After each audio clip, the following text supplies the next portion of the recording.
News করব। জমি registration ও দলিল সংক্রান্ত কাজে সপ্তাহের বিভিন্ন দিনে দিনাজপুরের হাকিমপুর উপজেলা সাব রেজিস্ট্রি অফিসে ভিড় করেন শত শত মানুষ। তবে প্রয়োজনের তুলনায় জায়গা ও সুযোগ সুবিধা কম থাকায় নানা বিড়ম্বনার মুখে পড়ছেন তারা। জমি এস্টারি করতে আইছি, খোলা আকাশের নিচে বয়ে আছি, বৃষ্টি আলে কই যাবো, বসার জায়গা নাই। আসে দেখতেছি আমাদের একটা বসার জায়গাও নাই, বাচ্চাদের বসার জায়গাও নাই। সরকার এখান থেকে অনেক কিছু টাকা পয়সা পায়, একটা ভবনও বড় নাই। হিলিতে জমি স্টাডি করার জন্য আসলাম। আসায় অবস্থায় দেখলাম যে আমাদের এখানে অনেক সমস্যা দেখা দিচ্ছে। যেমন আমরা হয়তো ছোট বাচ্চারা যারা আসতেছে তারা হয়তো যে বসার জায়গার মতো কোনো ব্যবস্থা নাই, তারা অসুস্থ হয়ে পড়তেছে। বসার পর্যাপ্ত ব্যবস্থা না থাকায় খোলা জায়গাতেই দাঁড়িয়ে বা বসে সময় কাটাতে হয় এখানে আসা মানুষজনকে। শৌচাগারের পর্যাপ্ত সুবিধা না থাকায় নারী, শিশু ও প্রবীণদের পড়তে হয় বাড়তি অসুবিধায়। এই খোলা আকাশের নিচে টাকা আমাদের গুনতে হয়েছে, বসার কোনো পরিবেশ নেই। এদের বাচ্চা কাচ্চারা আছে, এদের পানি খাওয়ার কোনো পরিবেশ নেই, আমাদের খুবই অসুবিধায় জায়গায়। তো এগুলো আমরা তো সরকারকে ট্যাক্স দিই, না দিয়ে তো আমরা জমি কবলা করি না। তাহলে এই ট্যাক্স দেওয়ার ফলে তারপরে ওরা আমাদের কোনো সেবা দেয় না। এখানে কোনো বসার জায়গা নাই, বাথরুম নাই, ফ্যান নাই, সরকারি কোনো সুযোগ সুবিধা নাই, মানে খুব কষ্টকরের মধ্যেই আছি।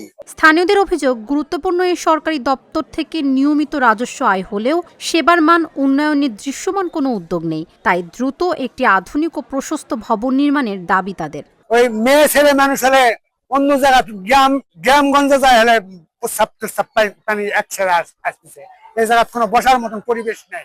বসে আসছি, এই যে মেয়ে ছেলে নিয়ে রাস্তায় বসে বসে আছি, আমরা কোনো বসার জায়গা পাচ্ছি না। সাব রেজিস্ট্রার অফিসের কর্মকর্তারা বলছেন, সীমিত জায়গার মধ্যে সেবা কার্যক্রম পরিচালনা করা হয়।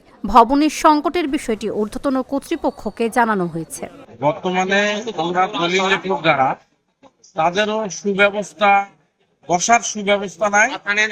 পক্ষান্তরে যারা দলিল এখানে করতে আসে তাদেরও কোনো সুব্যবস্থা নাই, বসার টয়লেট সারার ব্যবস্থা নাই। এখানে যারা দলিল করতে আসে তারা গভর্নমেন্টকে কোটি কোটি টাকা, লক্ষ লক্ষ টাকা রাজস্ব দেয়, কিন্তু রাজস্ব বিনিময়ে তারা যে একটা সেবা পাবে সেই সেবাটা আমরা দিতে পারি না।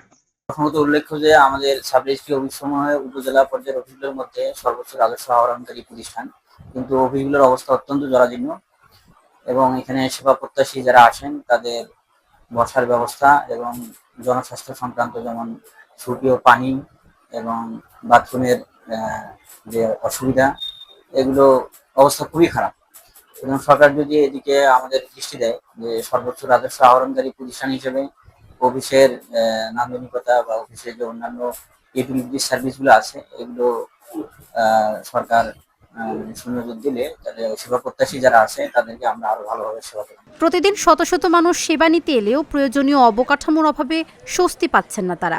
দ্রুত নতুন ভবন নির্মাণ হলে দীর্ঘদিনের এই ভোগান্তি কমবে, এমনটাই প্রত্যাশা সকলের। Dhaka journal, news desk.